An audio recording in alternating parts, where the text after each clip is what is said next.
बिहार में अब चिराग पासवान क्या करेंगे? देखिए, लगभग ये तय हो चुका है कि नीतीश कुमार बीजेपी में आ गए हैं। तो क्या अब चिराग पासवान बीजेपी से अलग हो जाएंगे? क्या चिराग पासवान अब बिहार में अकेले चुनाव लड़ेंगे? क्या 2024 के लोकसभा चुनाव और 2025 का बिहार विधानसभा चुनाव चिराग पासवान के लिए एक चैलेंज बनने वाला है? देखिए, इसलिए हम ये बातें कर रहे हैं क्योंकि चिराग पासवान के लिए सबसे ज्यादा ध्रुव विरोधी कोई है तो वो है नीतीश कुमार। क्योंकि नीतीश कुमार ने ही लोजपा को तोड़ा है। चिराग पासवान सबसे ज्यादा इसी बात से नाराज हैं क्योंकि लोजपा को तोड़ने का काम नीतीश कुमार ने किया।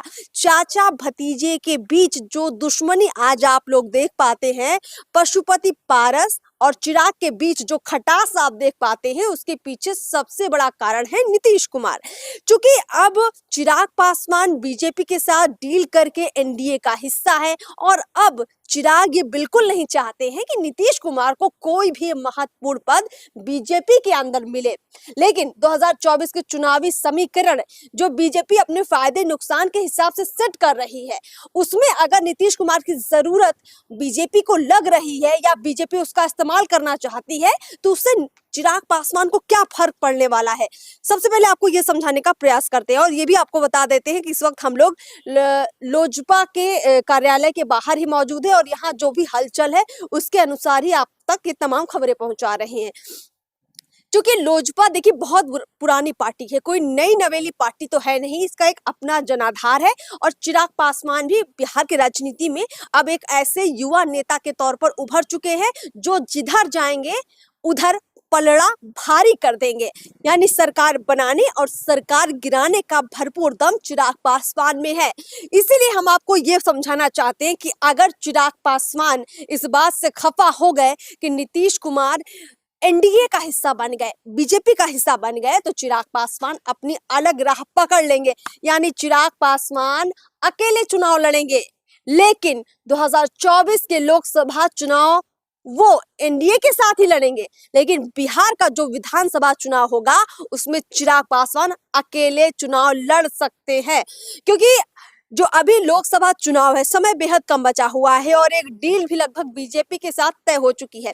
चिराग पासवान को जितनी सीटें बीजेपी से चाहिए थी वो उनको दे दी गई हैं। उनके चाचा पशुपति पारस और चिराग के बीच में जो हाजीपुर सीट को लेकर एक विवाद चल रहा है कि चाचा को वो सीट एनडीए देगी या चिराग को देगी, वहां भी लगभग यही माना जा रहा है कि बीजेपी ने हाजीपुर की लोकसभा सीट चिराग को दे दी है और चिराग के साथ बीजेपी की यही डील पक्की हुई है कि जो जो चिराग चाहते हैं बीजेपी उनको दे रही है। लेकिन ये नीतीश कुमार की जो एंट्री हुई है इसने चिराग पासवान को परेशानी में डाल दिया है। देखिए, आपने देखा होगा कि जब जब चिराग पासवान किसी भी बड़ी रैली में जाते हैं, किसी भी बड़ी जनसभा में जाते हैं, तो वो जब भी बिहार के मुद्दे उठाते हैं, बिहार की समस्याओं को उठाते हैं, तो उनका सीधा हमला नीतीश कुमार पर होता है, ना कि लालू यादव और तेजस्वी यादव पर। यानी चिराग पासवान दो तरह से हमले करते हैं। पहला हमला तो इसलिए क्योंकि उनको लगता है कि बिहार में जो विकास की गति होनी चाहिए वो नीतीश कुमार ने बिहार को नहीं दी।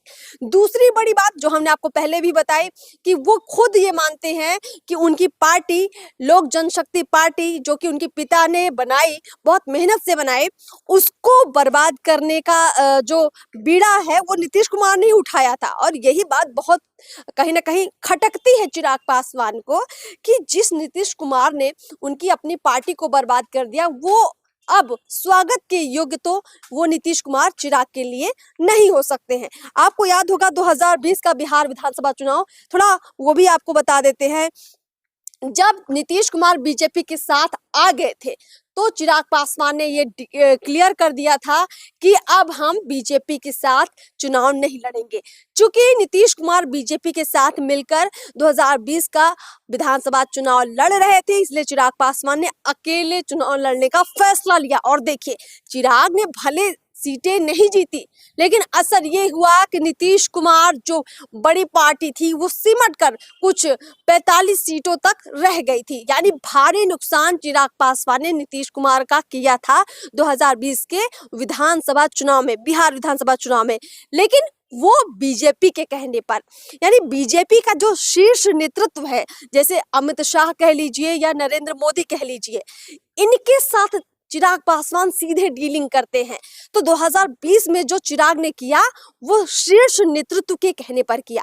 अब अगर ये होता है कि नीतीश कुमार एनडीए का हिस्सा बन जाते हैं, बीजेपी में आ जाते हैं और उनको मुख्यमंत्री का पद दे दिया जाए, तो चिराग पासवान अब अगर किसी की बात मानेंगे तो सिर्फ मोदी की बात मानेंगे। वैसे भी चिराग पासवान को मोदी का हनुमान कहा जाता है, तो मोदी के हनुमान मानेंगे बात, लेकिन अभी मानेंगे। 2025 के बिहार विधानसभा चुनाव में चिराग पासवान बिल्कुल नहीं मानेंगे कि नीतीश कुमार साथ में रहे बीजेपी के और चुनाव लड़े। इसीलिए चिराग पासवान का जो जन समर्थन है, वो जो उनकी ताकत है, वो बीजेपी को भी कहीं ना कहीं मजबूर करेगी कि जो सीएम की कुर्सी है वो नीतीश कुमार से बीजेपी ले ले और किसी और को सीएम बनाए, या कहीं ना कहीं दावेदारी चिराग पासवान को मिले।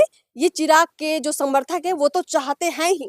चिराग भी कहीं ना कहीं ये संभावनाएं अपने लिए देखते हैं कि वो भी बिहार के मुख्यमंत्री बन पाए, लेकिन वो नीतीश कुमार को सबसे पहले हटाना चाहते हैं रास्ते से, क्योंकि अपने परिवार को टूटने का सबसे बड़ा कारण वो नीतीश कुमार को ही मानते हैं। खैर, बिहार की राजनीति की जो चर्चाएं जो इस वक्त चल रही हैं वो ये बता रही हैं कि अगर बड़ा फैसला बीजेपी लेती है, बड़ा फैसला नीतीश कुमार लेते हैं, तो एक बड़ा फैसला चिराग पासवान भी लेंगे कि वो 2024 के लोकसभा चुनाव के बाद टाटा बाय बाय कह देंगे एनडीए को। इस खास विश्लेषण में इतना ही। आप भी अपना ओपिनियन जरूर कमेंट बॉक्स में लिखिए। नमस्कार।